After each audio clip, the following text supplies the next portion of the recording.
സുഹൃത്തുക്കളെ നമസ്കാരം. നമ്മൾ വീണ്ടും ഞാൻ 2 ദിവസമായിട്ട് വീഡിയോ ഇടായിരുന്നത് ഈ രാഹുൽ മാങ്കൂട്ടത്തിൻ്റെ കാര്യം തന്നെയാണ് പറയേണ്ടത്. അതല്ല അന്ന് നടന്നിരിക്കുന്നത്. അതുകൊണ്ട് പറയാതിരിക്കാനായിട്ടാണ് വീഡിയോ ഇടാത്. വീണ്ടും ഇന്ന് ഞാനിപ്പോൾ ബോംബെയിലാണ്. നമ്മുടെ ഒരു അടുത്ത സുഹൃത്ത് പുള്ളിക്കാരനുമായിട്ട് ഒരു ഇച്ചിരി ചർച്ച ചെയ്തു. അപ്പോൾ പുള്ളിക്കാരൻ പറയുന്ന രാഹുൽ മാങ്കൂട്ടം വളരെ ഉമ്മൻചാണ്ടി ചെയ്ത പോലുള്ള ഒരു കാര്യം. ഉമ്മൻചാണ്ടി എന്തോ തെറ്റ് ചെയ്തു. അപ്പം ഞാൻ പുള്ളിയോട് പറഞ്ഞു, ഉമ്മൻചാണ്ടി ഒരു തെറ്റും ചെയ്യില്ല. അപ്പോൾ രാഹുൽ മാങ്കൂട്ടം കല്യാണം കഴിച്ചില്ല. അതുകൊണ്ട് പുള്ളിക്കാരന് ഇത് പക്ഷേ ഒരു പൊതുപ്രവർത്തകം ചെയ്യാൻ ഒക്കാത്ത ഒരു കാര്യം അദ്ദേഹം ചെയ്യുമെന്നൊക്കെ ഞാൻ പറഞ്ഞു. അപ്പം ആ പുള്ളിക്കാരനൊരു പകുതി മനസ്സോടുകൂടിയൊക്കെ സമ്മതിച്ചു.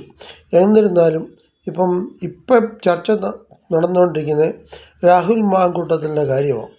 ഇതിപ്പം ഈ അയ്യപ്പൻ്റെ സ്വർണം കേട്ടതൊക്കെ അങ്ങ് പോയി. ഇതൊക്കെ മറച്ചു വെക്കാനായിട്ട് രാഹുൽ മാങ്കൂട്ടത്തിനെ കിട്ടിയില്ലെങ്കിൽ ഒരു രാഹുൽ ഈശ്വറിനെ അറസ്റ്റ് ചെയ്തു.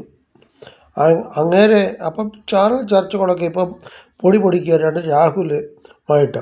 അപ്പോൾ രാഹുൽ മാങ്കൂട്ടത്തിനെ കിട്ടിയില്ല, രാഹുൽ ഈശ്വറിനെ അറസ്റ്റ് ചെയ്തു. ഇപ്പം നാളെ എന്ത് സംഭവിക്കും എന്നതിനെപ്പറ്റി ഇപ്പം ചർച്ച. അപ്പം രാഹുൽ ഈശ്വറിന് ജാമ്യം കിട്ടിയില്ല. അതുകൊണ്ട് ഇദ്ദേഹത്തിനും രാഹുൽ മാങ്കൂട്ടത്തിനും ജാമ്യം കിട്ടിയില്ലായിരിക്കും. ഇതൊന്നും ഒരു നമ്മുടെ നാടിനെ സംബന്ധിച്ചോ അല്ല നമ്മുടെ നാടിൻ്റെ പൊതു ഖജനാവിനെ സംബന്ധിച്ചോ ഒരു പ്രശ്നമല്ല. നമ്മുടെ ഖജനാവിൻ്റെ ഒരു പ്രശ്നം നമ്മുടെ പൊതു ഖജനാവിൽ നിന്ന് കട്ടുകൊണ്ട് പോയവരെ പറ്റിയുള്ളതായിരുന്നു. ആ ചർച്ച അങ്ങ് മാറി. ഏതായാലും ഇപ്പം നാളെ രാഹുൽ മാങ്കൂട്ടത്തിന് ജാമ്യം കിട്ടുമോ ഇല്ലയോ എന്നുള്ളതിനെ പറ്റിയാക്കി ഇപ്പം ചർച്ച. കിട്ടിയാലും കിട്ടിയില്ലെങ്കിലും നമുക്കൊന്നുമില്ല. രാഹുൽ മാങ്കൂട്ടം തെറ്റ് ചെയ്തിട്ടുണ്ട് എന്നുള്ളത് ഇപ്പോൾ ഉറപ്പായി. പുള്ളിയെ സംബന്ധിച്ചു, ഞാനൊരു പെൺകുട്ടിയെ പീഡിപ്പിച്ചെന്നല്ല, ആ ഉഭയസമയപ്രകാരം ബന്ധപ്പെട്ടു. ഒരു പൊതുപ്രവർത്തകന് യോജിക്കുന്ന കാര്യമല്ല പുള്ളി ചെയ്തത് എന്ന് പറഞ്ഞുകൊണ്ട് ഞാൻ ഉപസംഹരിക്കുന്നു. നാളെ നമുക്ക് വീണ്ടും കാണാം. ഓക്കെ, ഗുഡ് നൈറ്റ്, ജയ് ഹിന്ദ്.